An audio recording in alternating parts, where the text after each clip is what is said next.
বাদশাহে আউলিয়া সালাম আয় বাদশাহে আউলিয়া সালাতুলিয়া রাসূলুল্লাহ সালামুন হাবিবাল্লাহ আলাইকুম। কত সনে? 10 সন 10 হিজরি। দিনটা কত? শুক্রবার। তারিখটা জিলহজের 9 তারিখে আমার আল্লাহ ডাক দিয়া কয় দোস্ত, হে দোস্ত, আল ইয়াউমা, ইয়াউমুন অর্থাৎ দিন,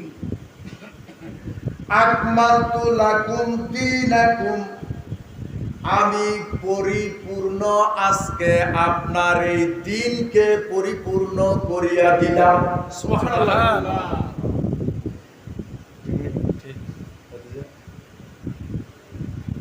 আল্লাহ করে কি কইলাম? এই দিনে আজকে, আজ আমি দিন অর্থাৎ ধর্ম, দিন মানে ধর্মকে পরিপূর্ণ করে দিলাম। ওয়ারাদিতু লাকুমুল ইসলাম দীনান, ইসলামই একমাত্র আমার পছন্দের ধর্ম। আর দুনিয়াতে যত ধর্ম আছে সব ধর্মরে আজকে এই 9 জিলহজ শুক্রবার দিনে আমি আল্লাহ ডিলেট করে দিলাম। তাইলে রইল কোনটা? ইসলাম। রইল কোনটা? ইসলাম। ইসলাম ধর্ম, ঠিক না? ঠিক। ইসলাম ধর্ম বিস্তারিত আলোচনা করলে কয়েক ঘন্টা লাগবে। আল্লাহ কয় ইসলাম ধর্মকে আমি পরিপূর্ণ করে দিলাম। এখন আমি আপনাদের কাছে জানতে চাই, ইসলাম ধর্ম যে মানে তারে কি বলে? মুসলমান। আরো জোরে বলে মুসলমান। আরো জোরে মুসলমান। ইসলাম ধর্ম যে মানবে তারে মুসলমান বলবে। এখন আপনাদেরকে আমি জিজ্ঞাসা করি, আমার ডাইনে বামে অনেক আলেম আছে, এখন বলেন তো আল্লাহ কি ইসলাম না নবী ইসলাম? যদি বলো আল্লাহ ইসলাম, তাইলে আল্লাহর কালাম কোরআন আমি হাতে নিলাম। আল্লাহর কসম খাইয়া আমি বলি, যদি একটা দলিল দেখাইতে পারো আল্লাহ মানলে ইসলাম হয়, মুসলমান হয়, আমি তোমার গোলামি করব যতদিন আমার হায়াত থাকে। একটা অক্ষর যদি কোরআনের দ্বারা দেখাইতে পারো, আল্লাহ মানলে মুসলমান হবে, ইসলাম হবে। আল্লাহ মানলে ইসলাম না, আল্লাহ মানলে মুসলমান না। আল্লাহ যদি ইসলাম হয়, তাইলে হিন্দু, খ্রিস্ট, ইহুদি, বৌদ্ধ, নাসারা দুনিয়ার কেউ আর মুসলমান হওয়ার বাকি থাকবে না। এখন ইসলাম হইল নবী মুহাম্মাদুর রাসূলুল্লাহ সাল্লাল্লাহু আলাইহি ওয়াসাল্লাম। ইসলাম যে গ্রহণ করবে তে মুসলমান, ঠিক না? তাই নবীকে যে গ্রহণ করবে সে হবে মুসলমান। এখন আল্লাহ আগে কইছে আল ইয়াউমা আকমালতু লাকুম দীনাকুম, অর্থাৎ দিন মানে কয় দিনটারে আমি পরিপূর্ণ করিয়া দিলাম।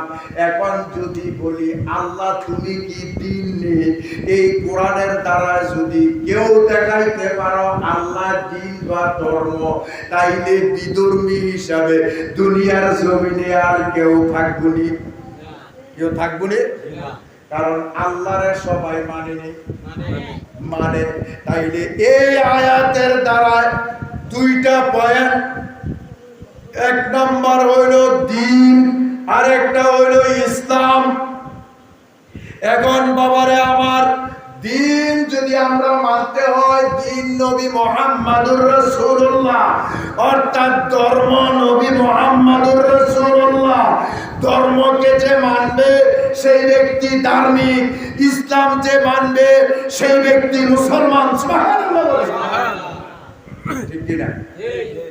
যদি ধর্ম না মানে মুসলমান ধার্মিক হইতে পারবে না, ইসলাম না মানলে মুসলমান হইতে পারবে না।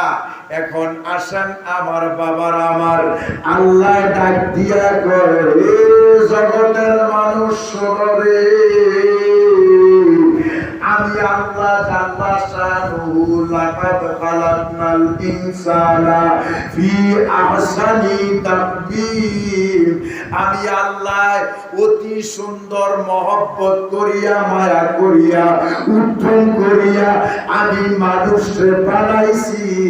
কথাটা সত্য, কিন্তু মানুষকে বানাইয়া আমার নবী দোস্ত কামনেওয়ালার উম্মতরে সমস্ত সৃষ্টি জগতের মানুষের মধ্যে, সৃষ্টির মধ্যে শ্রেষ্ঠত্ব দান কইরা দিছি। তাইলে আমরা সেই নবীর উম্মত, ঠিক না? এখন সেই নবীর উম্মত হওয়ার কারণে শ্রেষ্ঠত্ব পাইছি। কি পাইছি? শ্রেষ্ঠত্ব পাইছি। শ্রেষ্ঠত্ব পাওয়ার কারণে এখন এই কারণে আমরা বলি নবী মানি, ঠিক না? যেহেতু আমরা নবীর দিয়ে শ্রেষ্ঠ পাইছি না, এই কারণে আমরা নবী মানি, নাকি? এটা কি আস্তে করবেন না জোরে? আরো জোরে কর, আরো জোরে। আমাদের নবী কিসের তৈরি? আরো জোরে বলেন। মাটির না নূরের? জিন্দা না মরা? আমাদের নবী জিন্দা না মরা? আমরা নবী তো দূরের কথা, ওলির তো জিন্দা। না বলি সে জিন্দা। কষ্ট গত 60 দিন আগে আমার কথা হয়েছে, আলহামদুলিল্লাহ বলে 60 দিন আগে আমার কথা হয়েছে। মিয়া বিলগর সরদার মতো এমনি নিয়ে আই যাই হেন গোড়ার গাছ কাটতাম বিল্লা। কুদ্দুস বুয়ে মরে গেছে না মানজুরে, খেলাটা কইতার বাবারে আমার। আমি বাবু ওয়াজ করলে 10,000 টাকা এমনি দেয়, এই চিন্তা করি না আইয়া করতেছি। কি কর, কি কর? ওলিদের বরকতে, ফয়েজের কারণে। কেন? ফয়েজের কারণে আল্লামা রুমি এবং আল্লাহ নিজে কয়া আইয়ুহাল্লাযীনা আমানুত্তাকুল্লাহা ওয়া কুনু মা'আস-সাদিকিন। এই ঈমানদার, আমি আল্লাহর ভয় করো, ওয়া কুনু মা'আস-সাদিকিন, সত্যবাদীদের সঙ্গ ধরো। সুবহানাল্লাহ। এরা বেঈমানের গোষ্ঠীরা কয় সত্যবাদী ওলিদের সঙ্গ ছাড়ো। তাইলে আমরা কি সঙ্গ ধরব না ছাড়ব? ধরব। কে কে ওলিদের সঙ্গ ধরব? একটু হাত তুলে দেখায়। তাকবীর, নারায়ে রিসালাত, নারায়ে গাউসিয়া, ইয়া রাসূলুল্লাহ, আহলে সুন্নাত ওয়াল জামাত জিন্দাবাদ, জিন্দাবাদ। সাহেবনগর দরবার শরীফ জিন্দাবাদ, জিন্দাবাদ। সাহেবনগর দরবার শরীফ জিন্দাবাদ। হযরত মাওলানা সৈয়দ মাহবুবুল আলম নূরী সাহেব জিন্দাবাদ, জিন্দাবাদ। বাবারা আমার, এরপরে আমার আল্লাহ নিজে আমার আরেক জায়গায় কয়, ইন্না রাহমাতাল্লাহি কারীবুম মিনাল মুহসিনিন। আমি আল্লাহর রহমত আছে ওলিদের কাছে। সুবহানাল্লাহ। কার কাছে? ওলিদের কাছে না গেলে রহমত পাওয়া যায় না। মেম্বারের কাছে না গেলে চেয়ারম্যানে দেয় না। চেয়ারম্যানের কাছে না গেলে এমপি চিনে না। কি না বাবারে? আবার চেয়ারম্যান ছাড়া এমপি থেকে কিছু পাওয়া যায় না। ঠিক তেমনি ভাবে আমার নবীর কাছে যাইতে হইলে ওলির কাছে যাইতে হবে। আল্লাহ যদি পাইতে চাও নবীর কাছে আসতে হবে, নবী পাইতে হইলে ওলির কাছে যাইতে হবে। ওলি ছাড়া নবী নাই, নবী ছাড়া আল্লাহ পাওয়ার ব্যবস্থা নাই। ঠিক কিনা? ঠিক কিনা? আল্লাহর ওলিদেরকে মানতে রাজি আছে কিনা? অল্প সময় 12টার কাছাকাছি গেলে আমার একটু ইশারা দিবে, বাবারা আমার এখন আসেন।